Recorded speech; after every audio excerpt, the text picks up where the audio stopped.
Hello, welcome to 3.2 day 1. Today we're going to be identifying rate of change or slope from ordered pairs and tables. So all we're going to do is we're going to pick 2 points. We're going to put it into a slope formula and then we're going to solve. Our vocab today, so we're going to be calculating slope. Slope eventually looks like rise over run, which is what we've been doing with y over x. Today we're going to be finding the distance between the y's and the x's to figure out what our slope is. The slope of a line is a ratio of the change in y values, the rise, for a segment of the graph to the corresponding change in the x values, which is the run. So this is our formula. I'll be writing it bigger in a second. This formula you need to know and memorize, write down somewhere. And we're going to be finding the rate of change. So here we go. So first we're going to do ordered pairs, then we're going to do tables. So I'm going to write these ordered pairs bigger. 0, -2, and 3, 4. So I just wrote them bigger, that's all I did. Now, in ordered pairs, the first one's always x, and the second one's y. And this one's x, and this one's y. That's just how you write an ordered pair. It goes x, y.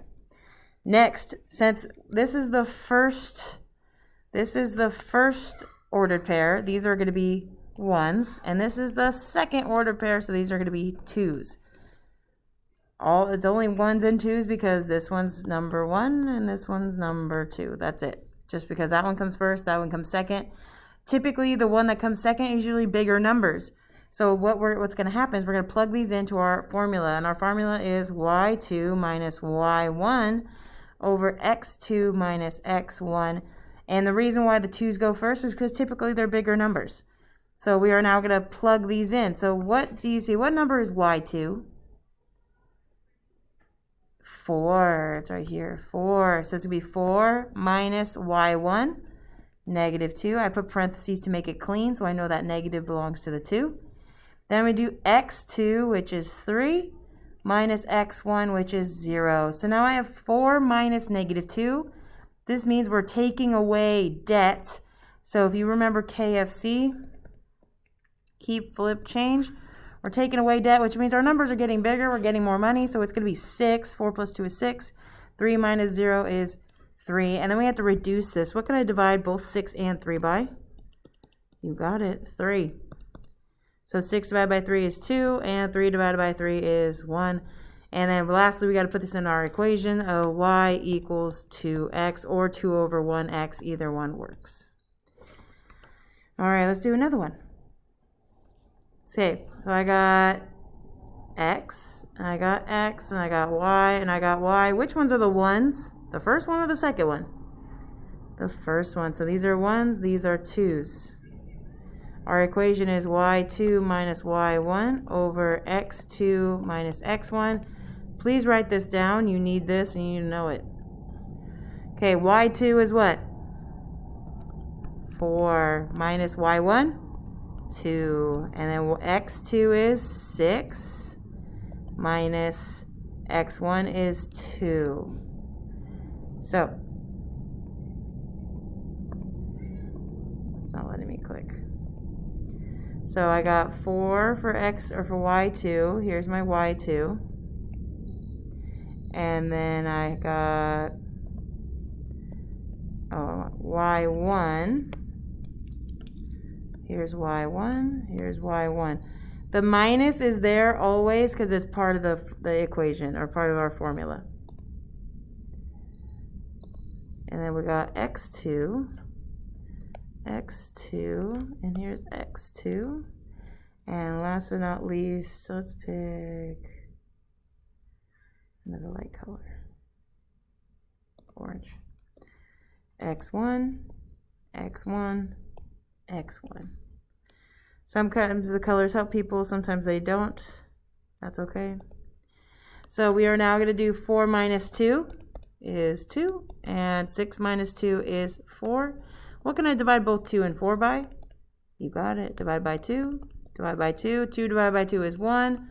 4 divided by 2 is 2. So our equation is going to be y equals 1/2 x.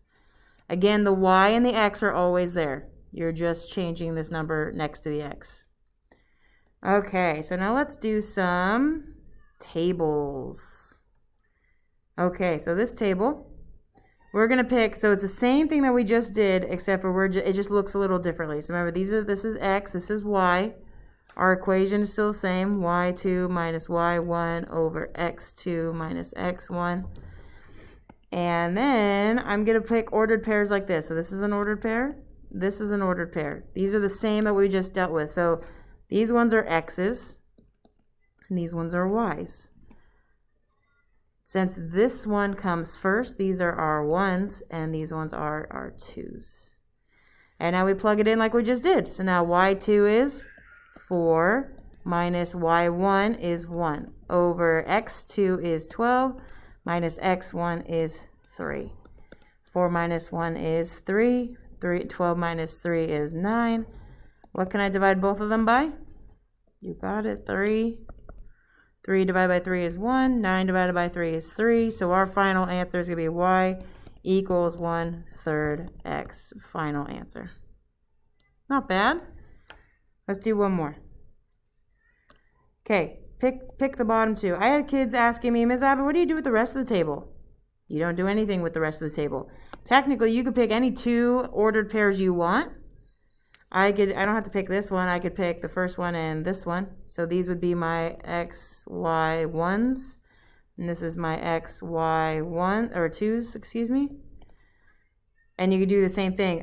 But the problem is, if you don't, I recommend doing the two smaller ones because then you have less to subtract. So let's do this one. So I got x2, y2. So now I got y2 minus y1 over x2 minus x1.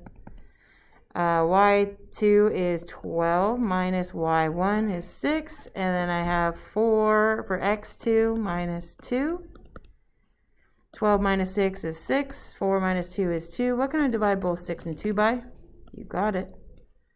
2. 6 divided by 2 is 3. 2 divided by 2 is 1. So it's just 3, or 3 over 1. Y equals 3x. Final answer. All right, let me know if you have any questions.